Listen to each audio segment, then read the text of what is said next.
Okay, up next, we have a fireside chat between two voices shaping very different aspects of Bitcoin's future. On one couch, we have Adam Back, legendary cryptographer, that's right, I said it, and CEO of Blockstream. He is one of the earliest pioneers of Bitcoin, and not only that, but of proof of work itself. On the other couch, joining him, is our very own Professor Aurelien Portuese, who is the beating heart of this entire conference. Please put your hands together for the both of them.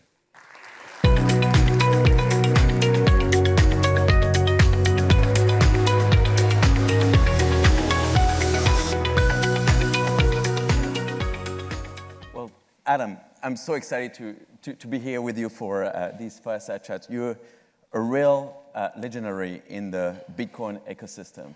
You're not only the inventor of Hashcash, which laid the foundations for Bitcoin to emerge in terms of cryptography, but also the CEO of Blockstream.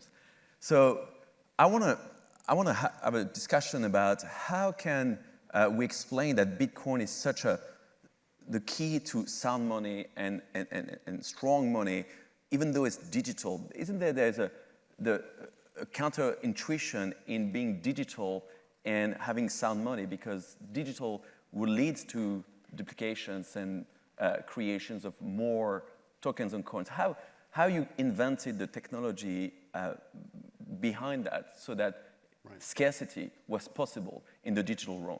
Right. I mean, it's a very correct intuition that digital artifacts are not scarce. There's even a saying that develops from the internet. So the internet has physics in a way, in the same way that we have gravity and some basic physics.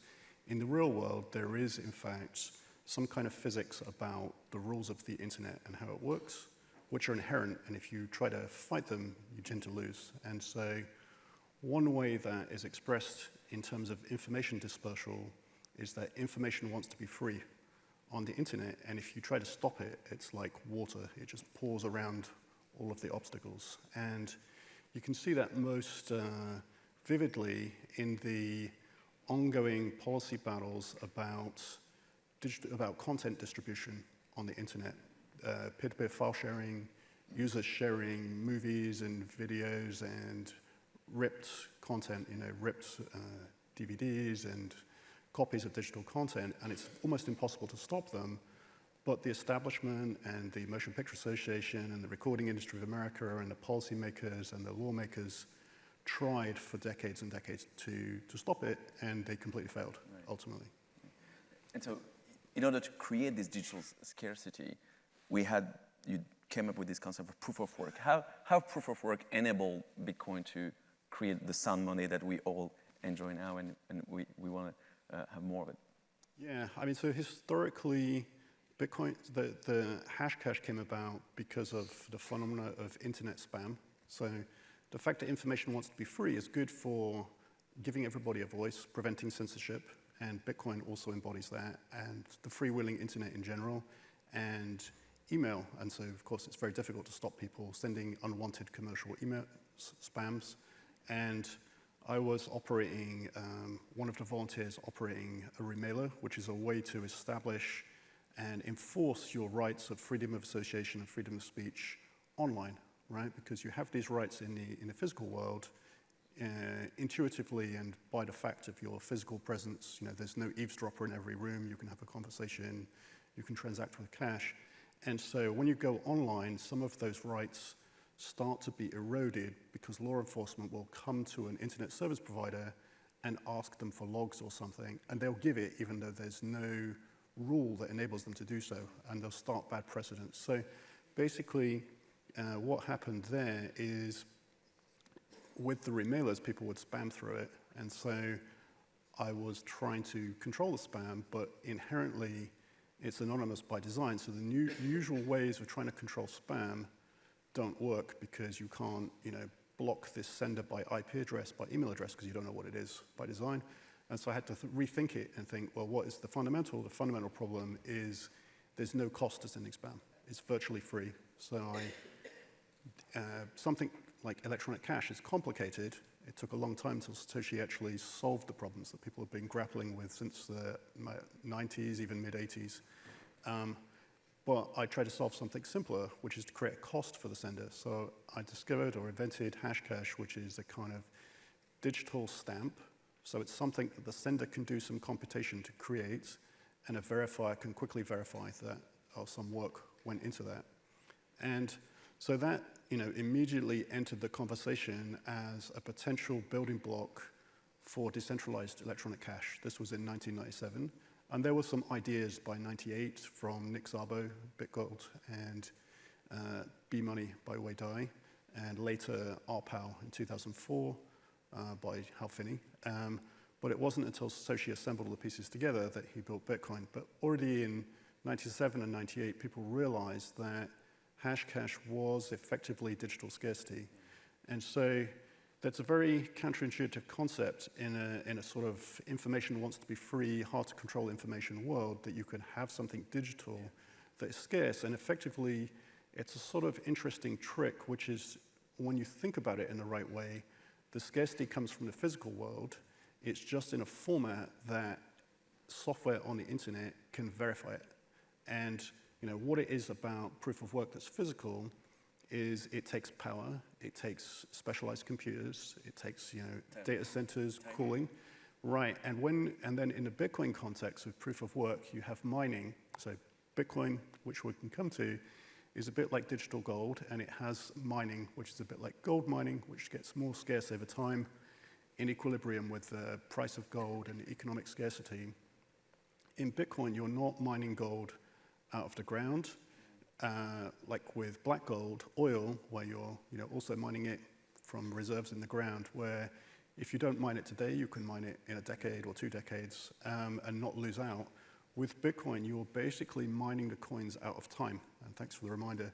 And the point there is that you mine coins by doing this proof of work, and there's like global competition with randomness, like a lottery, to find the current batch of coins every 10 minutes. If you miss that, you have to do it in the next 10 minutes.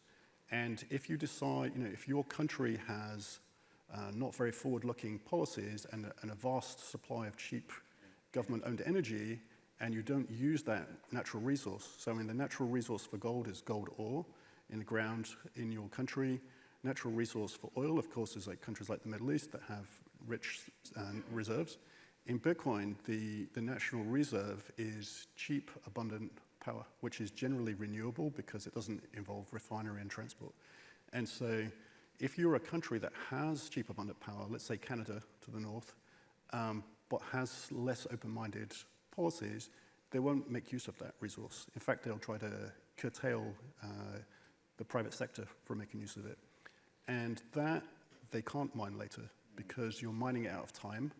And the amount of electricity you spend to mine is correlated with the current market value. So effectively, they're going to pay more, the same as if you buy Bitcoin late. I think this element of time is critical, but not only because it's in the Bitcoin with a halving every 4 years, but it just takes a lot of time to mine and to solve a lot of computational equations. And that also, the notion of time comes to the Bitcoin's philosophy, how it also moved away a little bit from a payment to a store of value. When you have Bitcoin, you also have a different appreciation of the time. And of course, we've seen that over the last 15 years, how Bitcoin has evolved. So how can that relate to holding Bitcoin and how that's shifted from Bitcoin being purely a sort of payment, and which it still remains, but to increasingly becoming a store of value and going through time with the Bitcoin evolutions and, of course, the evolution of the market price of Bitcoin. It's critical for understanding Bitcoin to have this notion of time in not only mining, but also in holding. Right. I mean, I think you can look at history of what people do, what humans do over decades and eons, which is they find the best monetary technology they have because barter is inefficient and remembering IOUs is unreliable. And so they will find some kind of scarce commodity or scarce artifact that they can manufacture with intense work. So, the seashells that were hard to find, beads that were rare, and then gold. And gold, if you look at the era in time that was believed to have entered the monetary technology space, is the Neolithic age. It's a shiny rock, basically. So it's still widely used by governments and individuals as a store of value. So it shows you how important store of value is to the economic underpinning of society and the economy and so on, right? So I think what you can look at Bitcoin as is one of these, multi-millennia inventions. So the discovery of a better monetary technology than gold itself. And the reason for that is it is mathematically scarce. So, gold is sort of physically scarce, but it does react to price. So if the gold price goes up, as it is now, the gold miners will reopen mines that were no longer efficient to mine because they're almost mined out, or work more shifts, pay overtime pay to get the price, to capture the premium, which will tend to push the price down. Right. Whereas Bitcoin is fairly constant in its rate of production. So if the price goes up, the market has no way to react apart from the price going up. So it has a much more sort of inelastic supply, a pretty constant supply, which of course is tapering over time to sort of mathematically model the scarcity formula that gold has, for example, but in a much more predictable way. And I think the other thing is within hard monies, there is a valuation model that people use for them, which is the stock to flow, which is simply the ratio of new mineable commodity this year as a percentage of the total supply so far. And for Bitcoin today, it's less than 1%, which is actually lower, like less than 1% is mined per year, which is actually lower than gold if you look at the scarcity will continue increasing right. because of the cost of... And so, the time factor is interesting as well because so once you have a hard money, now, saving in gold, there are certainly people who put gold in their portfolio as a hedge, investment funds, sovereign wealth funds, government reserves, so it has a long-established kind of counter-cyclical hedge for, for economic downturns and things like that. But with Bitcoin, you have that plus you have an early stage adoption story. So it's effectively like buying stocks in a spectrum of early internet companies in like the early 80s or early 90s rather, or something like that, right? So there is still very early stage and an enormous addressable market for monetary alternatives. And so you can think about, even the US stock market is highly, highly correlated with the M2 monetary expansion. So you can see that people are fleeing to the stock market just to preserve their spending power. They're fleeing to real estate, they're fleeing to corporate bonds. They're looking for anything to preserve their spending power because the fractional reserve currencies have inflation. And in this environment, in many countries, there is an intentional financial repression, i.e. an intention to make the interest rates below, like the prime rates, the base rates, below the real world asset price inflation to effectively erode the large debts that have been built up through to quantitative easing. So that means that for an individual, they have to try and preserve their spending power. And so Bitcoin enters the equation as something that can outperform gold over any kind of midterm because as well as the sort of counter-cyclical store of value and inflation hedge, you have an adoption curve which has been, Bitcoin has outperformed all asset classes for like 15 years at this point, right? There's the performance of Bitcoin, which is obvious over the last 10 years, but also there's this need for Bitcoin to be a mean of payment. So it started like this, right? There's a lot of Bitcoin being exchanged sometimes in video games or in some platforms, and then it's increasingly becoming store of value. Do you see in the future, as the price may stabilize or may not stabilize, becoming more and more a form of payment? Because I think it's already the case in some countries, especially developing countries when they don't have access to banking institutions, to have more of a form of payment in the world, like developed countries and developing countries? Or do you see that more and more it will remain as a store of value, and if there's a tension anyhow between the two? Yeah, I think it can be both. Now, of course, you do see higher adoption of retail payments in developing countries which have a high level of underbanked people or people who don't have access to the global economy. And so one advantage of Bitcoin as opposed to kind of banking sector and government regulated sectors is like the internet, it's very open access, and open networks tend to win in terms of giving access to global phenomena like the economy, information, education to people in all countries, right? And there are people who, whose lives were basically transformed by that fact because they could be extremely clever, get access to educational information they wouldn't otherwise, and then land a high-paying job or relocate or what have you, right? So it's really the information access is democratizing, and economic access to the global market is also democratizing. And that's the censorship-resistant feature of Bitcoin, which you're very attached to it. Right. I mean, I think you can think about Bitcoin like geopolitically neutral money or apolitical money in the same way that gold is. So, through the last millennia, through world wars, people on opposing sides, people who are viewed, near universally as evil, were collecting gold, and their enemies were collecting gold, and through history, everybody was coveting gold, and so I think society values an apolitical money because if you're relying on a money system or a store of value or a sort of a financial infrastructure where the unpopular or competing governments with conflicting political views or geopolitical power struggles can reach in and seize each other's assets, that automatically causes people to sort of counteract that by retreating, building their own networks, withdrawing financing from one country, bringing it to another country, bringing it home, forming new geopolitical pacts.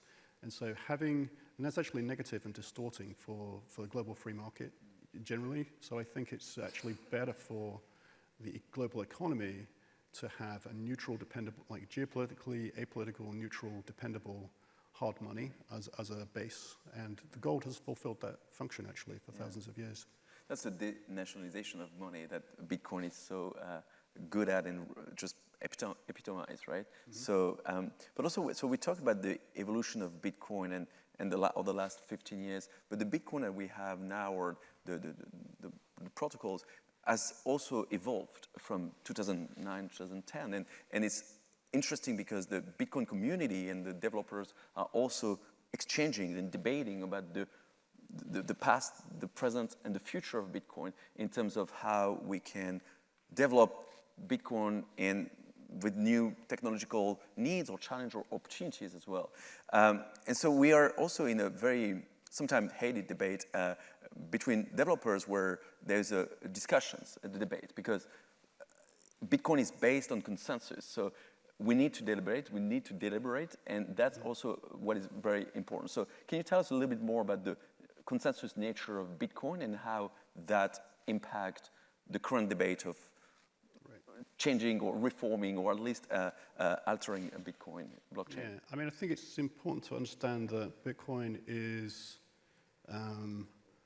sort of has a number of invariants that are immutable, and that those are not really changeable, which is very counterintuitive. So if you would say that, today we know a lot more about the physics of gold and the metallurgy and the extraction and the assay than we did 6,000 years ago. So the assay technology has improved, the refinement process, but pure gold is still pure gold. And if you find a sunken shipwreck from 200 years ago, that gold is the same value as the current gold, right? Even though they didn't have the technology. So I think you can look at the debates not about trying to change the fundamentals, they're more about the advancements in the technology of the handling of the asset, right?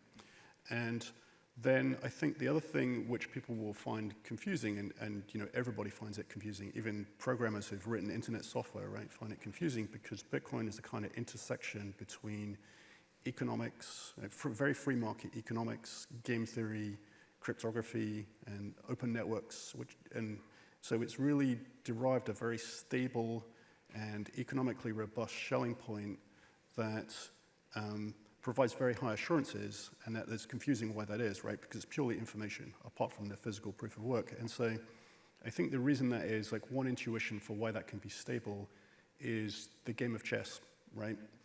So the game of chess has generally been invariant for hundreds of years, plus or minus some historic improvements, or that you have to move the piece you touch and things like that, right?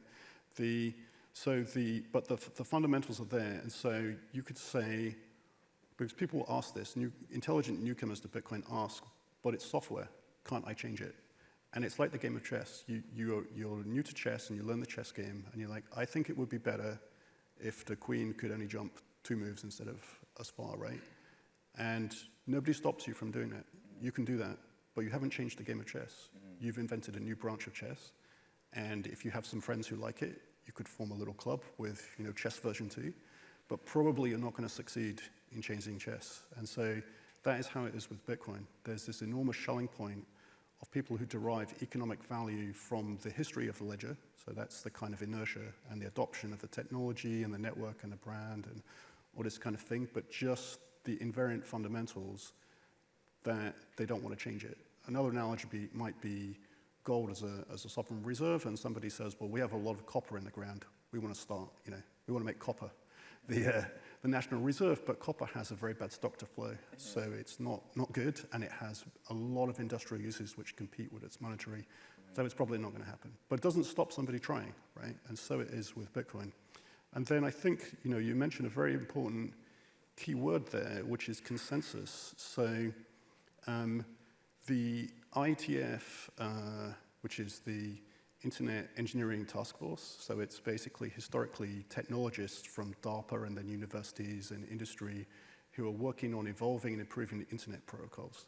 And in that area, there was a period, I think around in the mid-'80s, where the big companies came in and they wanted to take control of the internet protocols and optimize them for the corporate advantages.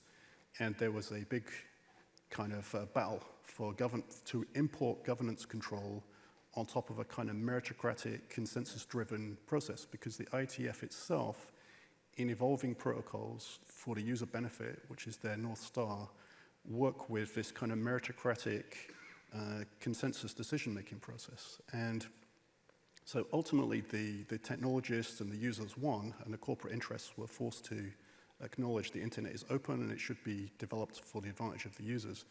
And so in that battle, there's a famous quote from David Clark. This is in 1992, which kind of dates this debate. And his quote is that we reject kings, presidents, and voting. We believe in rough consensus and running code. So, and then there's another interesting point specifically for Americans, which is the consensus decision-making process, because a lot of people would think that's a Bitcoin new thing. So actually it's not. It was used by the IETF, going back to probably the mid-'70s or something. The internet started in 1969 with DARPA. And so the consensus decision-making process actually is about 350 years old. It was first used in a religious organization in the UK called the Society of Quakers, which is a kind of conservative, sort of very sort of human rights and libertarian kind of mindset. And they were not well treated in the US, so they moved to the US. Yeah, so in the United Kingdom, they moved to the US. And this fellow called William Penn in 1681 founded the colony of Pennsylvania, which became the first, the seat of the first power in the US, the first Congress 100 years later, roughly, in 1789. And so you can see that even the US itself has a political process evolved from this consensus decision-making process, which is a more enlightened kind of model of government and decision-making process. And so Bitcoin is effectively using this very same IETF decision-making process. So basically the model there in the technical world is that if there is one person who can present a valid technical objection to say this will be bad for this reason, and the other, everybody else agree, a number of other people agree this is a valid, because you can't have people disrupting, but if other people agree it's a valid issue, they will do nothing. So the change won't go forward, and instead they will. Yeah. So the consensus decision-making process has the side effect that it's very biased to the status quo. If somebody wants to make a change and there is no consensus around it, like there are valid objections that other people can't find solutions for, the status quo will tend to prevail, and people will intuitively say, well, isn't that bad? We should do something different. We should have a vote. The corporations should come in. The government should come in. But actually, no, you don't want that. That's how you destroy hard money. That's how you go from the gold standard to fractional reserve. That's how you get to quantitative easing. That's how you get corporate interests taking over politics or influencing things to their advantage with lobbying. And so for hard money, this is actually exactly the right process, and it's informed by this 350-year-old conservative political process. Are you concerned about big corporations and big governments having somehow a say on those protocol governance? Or is it just a remote threat? I think the test for that has passed, in effect, and the precedent set that they were not able to change it, which was the block size wars. Yeah. So for people who may not know this, there was a big debate in 2015 to 2017 where a number of companies basically wanted to come in and change Bitcoin to optimize it to the advantage of their company. Yeah. So they wanted to, in effect, to the user's point of view, the investor's point of view, they wanted to sort of shrink or reduce the gold-like hard money properties and optimize it instead for retail micropayments because that was their business. Yeah. And so, perhaps not surprisingly in hindsight, the free market prevailed, which is to say, I think that battle was ultimately won by the market because Bitcoin is a free market money, and the investors, the holders of Bitcoin, didn't want to undermine the hard money because they're holding it and they're investing in that. So in the market, effectively, you had, the splinter group, the new chess, with the degraded hard money, and the market punished that. Yeah. It fell to 10% and then 1%, and now it's below 1%. And so do you feel those risks or these kind of discussions are ongoing nowadays with this idea of could potentially we use the Bitcoin blockchain for non-monetary transactions, and what does it mean, and what are the risks? Even some speculate on a hard fork, and even I don't know if it's realistic, but all these discussions are ongoing again, and that's also what the richness of Bitcoin, to have this consensus based on deliberative discussions. So, what's your take on those? Well, I think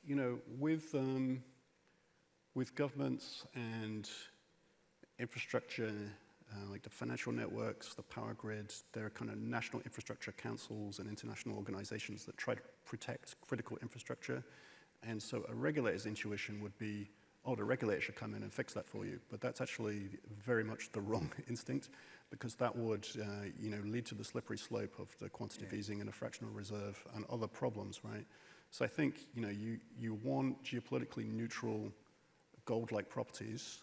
Otherwise, it doesn't really, it gets eroded and it doesn't really meaningfully exist anymore, which is why the 2015 debate was so fierce, because people didn't want to see that eroded. So I think the current debates are actually different, which is they are things which are sort of user choice. So as we were discussing on the internet, it's a very much Wild West thing. So a natural side effect of me being able to do what I want to do, I can run what software I want, I can discuss topics that you don't like, is that you can also do the same thing, right? You can run software that you like, and you can contradict me, right? And we're both happy with this situation.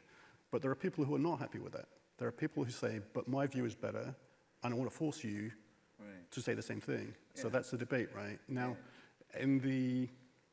nobody should have a power over the others. And that will lead to censorship risks, of course, and you're very concerned. So the slippery slope argument, because I think everybody in the discussion on this, it's about spam again. So time is a flat circle. Hashcash came from the spam wars. Now we have spam in Bitcoin, which is people who are sending very clearly non-monetary information, like images, basically. Which they are considering an art form and charging a lot of money for, but they tend to, be to the financial loss of the naive speculators who buy them. Frankly, that's the pan. And so the sort of wedge, because the Bitcoin architecture and network is a bit like ARPANET, the precursor to the internet. It was designed to be nuclear bomb-proof, right? It's a highly resilient network. Yeah. If part of the infrastructure is damaged, it's highly redundant, and so it still works robustly in adverse conditions. And Bitcoin is also, designed on the internet, and it uses a flood fill network, which is actually the same kind of broad network architecture as Usenet, which is a 45-year-old online discussion protocol for like discussion groups. And that type of network is extremely hard to censor. Now, a side effect of a network which is hard to censor, and this was the spam problem with the remailers, that you could post on the discussion forums and people would spam them. So, is that it's very hard to censor Usenet because there are thousands of servers, and if you cut one communication link or you put a filter on this one, it flows all around it, right? And so Bitcoin's designed the same way.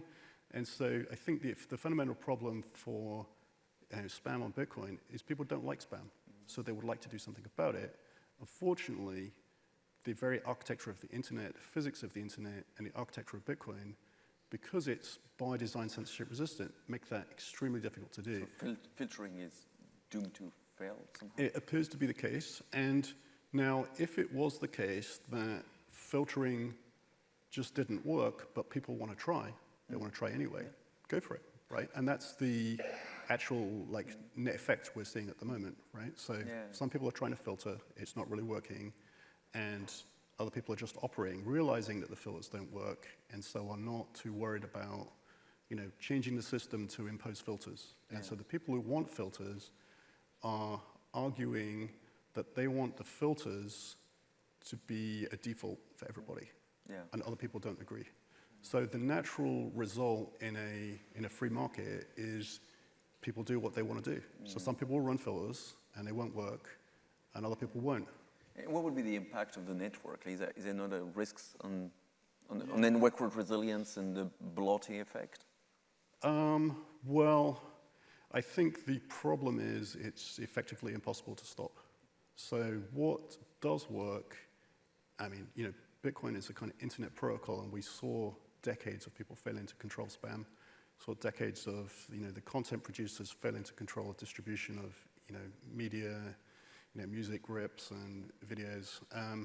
That it's probably not going to work to control it. And in terms of the side effects, I think that the fact that the system is decentralized and censorship resistant is actually what makes it very hard to control.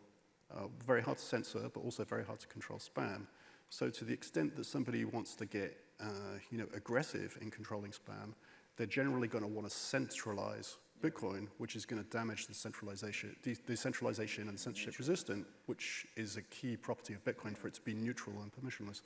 So I believe it's the case from the internet physics of the situation that the ability to control spam and the situation for Bitcoin to remain robustly apolitical, permissionless, and hard to censor are in inherent conflict. And so, from that point of view... They are in inherent conflict. I believe so, yeah. But what does work for controlling spam is the free market. So, Bitcoin, the result of the 2015 debate was that, the people that cared about hard money prevailed, and the point there was that it should be efficient and easy for power users and individual investors to assay Bitcoin, to run a full node and to verify everything. And to ensure that's the case, the parameter there is the amount of data that can be sent every 10 minutes.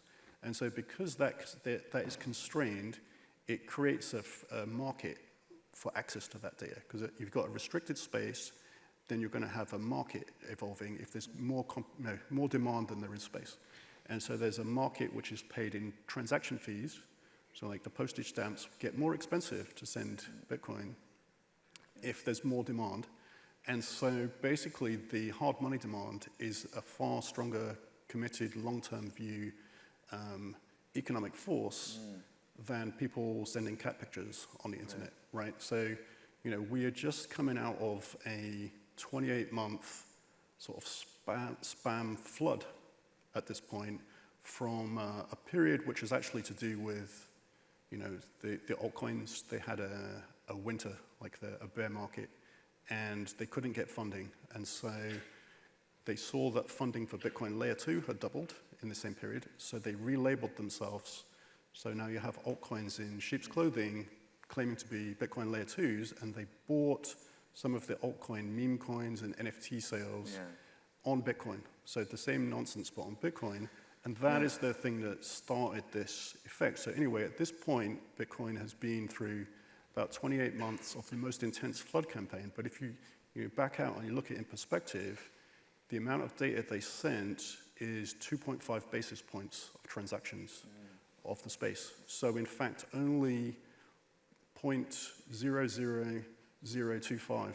I don't know, so the monetary aspect of Bitcoin will remain. So it looks like even in the most severe spam onslaught, it was nominal, basically, right? So we're not really arguing about something material, and it's failing because the economics won, which is to say that these kind of sort of scammy kind of activities which tend to leave naive investors holding worthless meme coins, they rug pulled their investors. So they get disillusioned and they leave and they can't sell anymore, right? So that has sort of flamed out. So in a way, it's an odd timing to be having a big debate about spam because the spam is abated and the market prevailed. Yeah. That's very interesting, and that leads to, there's evolution in Bitcoin and all these debates are ongoing, of course, but how can we also make sure that the Bitcoin community is united and we have this civil debate and developers debates or cryptographic debate, but while being united behind the Bitcoin blockchain and this amazing innovation that we've seen for the last 15 years. So how can we create a consensus in this consensus debate? Yeah, I think the people working on the protocol are more economically game theory savvy and calm kind of technical people in their zone making very, very careful change because it's a complicated game theory environment and you don't want to fight the free market. As we probably know from the world around us, fighting the free market, even if you would like the free market to behave differently, pretty much never works, right? And so they're very hesitant to mess with the free market dynamic. And so I think the way that you, and of course, it's an open process, so you get to see the arguments, and it's open access. Yeah. So everybody on the internet, and it's like the early internet, the perpetual September effect, if people are familiar with that, which is, every year there are twice as many users as the previous year. So the conversation is being diluted or seemingly sort of amplified by lots of new voices who are catching up with how it works and why it works and the history of it and the precedents and the history of the internet and the history of consensus going back through Fritters. They don't know any of this stuff, right? Yeah. But they're loud and they're opinionated, and that's good. Everybody needs to learn and participate and discuss. But it doesn't necessarily mean that there's that big of a conflict between the people who understand the trade-offs, right? Now, I think the simple way to have everybody be happy is for, as we were saying about, I can say what I want, I can have my view, I can run the software that I want. The implication is you can do the same, is we just need a piece of software that we can feel confident in the security and the maintenance and the safety of, that we can both run, like two versions or a different configuration, and we're good, right? And that's actually the case because the difference is just the configuration, like the one that's currently being discussed. And there are other clients, and I think there will be probably more clients involved.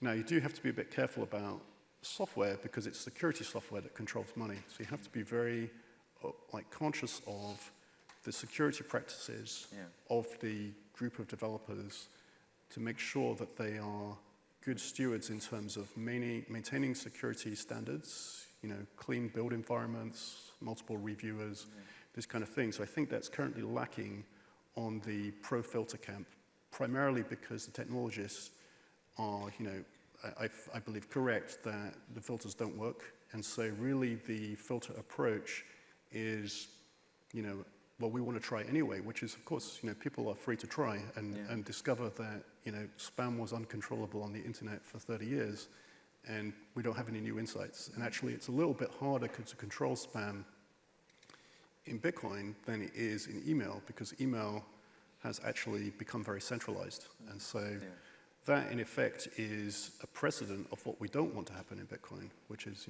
there was spam on the internet, and many people used to run their own mail server, And it was actually the anti-spam technology that made it harder and harder to run your own email server until, I used to run an email server for my own domain for, a decade or something. But eventually, it became harder and harder to do that and not, trip over the anti-spam protocol rules.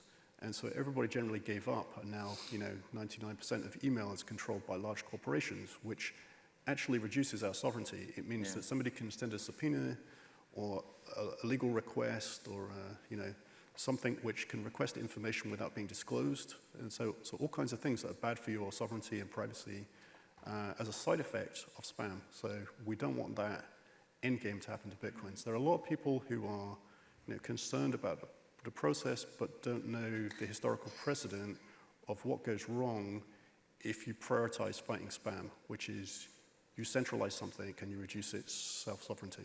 There's a trade-off, of course. Well, I could speak for hours and learn from you for hours. Of course, it's always a pleasure, Adam, to speak to you. For the last 5 minutes that we have, you mentioned security. I would like to know your thoughts about these quantum threats to Bitcoin. What is your take? Is Bitcoin under threat over the next 5-10 years, or is it under threat already now, or is it really already resilient to any quantum computing capabilities? So it's only a very recent phenomenon that NIST, the American Standards Institute, which is one of the major institutions for operating the standardization process for cryptographic standards that are generally well regarded internationally. And so it's only in the last year that they have finally standardized on a post-quantum secure signature scheme.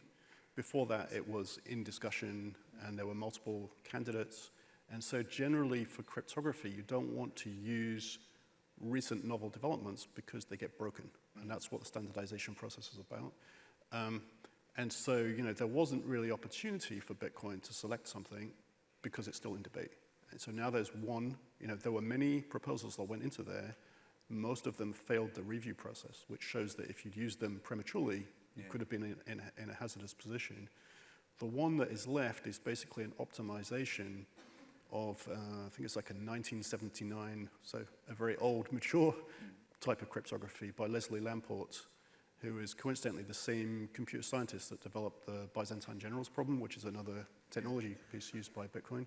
And that is the Lamport signature, so it's an optimized Lamport signature. So that then makes it possible for Bitcoin and other internet protocols and banking standards to adopt this signature standard. And Bitcoin has a history of adding new opt-in signature standards. So in 2021, there was introduced the Schnorr signature standard, whereas Bitcoin before only had one signature standard. So it shows the agility to add additional signature standards. And so, at Blockstream, we were one of the major contributors to the development of the Schnorr standard. We have a lot of internal applied cryptography specialists. And in preparation for the post-quantum world, we hired a quantum researcher, and he's actually the co-author of that NIST standard, to work on that topic for Bitcoin now. And so there may be aspects of how you tune or use that cryptography for Bitcoin, which are a little bit unique compared to general uses, because Bitcoin is very space optimized because the blockchain is a scarce resource, and post-quantum signatures tend to be a bit big. That's the unfortunate Do you trade-off. think we'll have enough time before quantum arrives to prepare ahead? Well, I think people will sort of naively assume that, the coins will just sit there and then the quantum will get broken, maybe a decade or two in the future, and then there'll be mayhem where people have to rush to move the coins, but that's not really the case. What you would do is, particularly with that Schnorr taproot change, there is a mechanism to have an optional second way to spend, so a hidden spending path.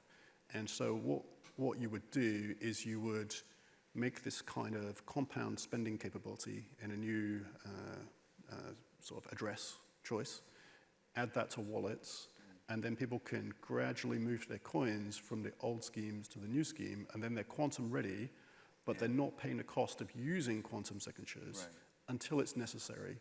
And so what they would do is they continue to use Schnorr, and then once it becomes clear with the benchmarks that the quantum kind of blue sky research is finally delivering results that look to be converging to get to a kind of, the phrase is cryptographically relevant quantum computer, then you would just, deprecate the old one. So they're on standby until it's necessary. Yeah, so the old one would eventually be, in my view, and of course you have to get ecosystem consensus for this, but in my view, what would happen is you would, pick a conservative end date where the old signature schemes become invalid, and then, so until then you have time to move if you haven't already moved. What would be your date? Well, you have to look at the market at the time, right? I think it's premature because, we don't have the quantum readiness at the moment, and the quantum, we don't have the technology to do these multiple signatures finalized or implemented, and the quantum hardware is still evolving, right? So that I think they're still probably a decade or two away. Now, of course, you see in the news all the time a lot of quantum researchers at big companies making very dramatic announcements that, there's made a breakthrough and Bitcoin, but it's difficult being a commercial company doing blue sky research because the only buyer for your prototype hardware is other researchers. And so it's difficult to get financing for it from the commercial and VC world. And so what they found is a way to amplify the attention they get for their genuine, incremental breakthroughs in different dimensions of this problem is to poke the button that it's going to break Bitcoin soon, which is actually not the case. And, this phenomena has been going on before Bitcoin, back from when, quantum computing was discovered and when it was being people were getting more aware of it in the early 2000s. It's always been right around the corner. Yeah, so we're still at the stage of scientific research, not commercial research or commercial applications. And you said 1 or 2 decades. I think it's maybe something like, for people who are familiar with computer architectures, non-quantum ones, it's maybe in the phase of a table full of cathode ray tubes that implements a few, and a tiny computer, something that can add up 2 numbers and then crash or something, right? Because it's, and that has, maybe 100 gates. And today's, modern CPUs have tens of billions of gates, right? So they've got a long way to go until it becomes cryptographically relevant. And it's not just, the gate count. There are all kinds of physical obstacles and physics research questions to make practical for that to actually be delivered. Well, thank you so much, Adam, for this discussion. We covered many topics. It's always a real pleasure to have your insight on the history, but also the current development of Bitcoin. Thank you so much. Thank you.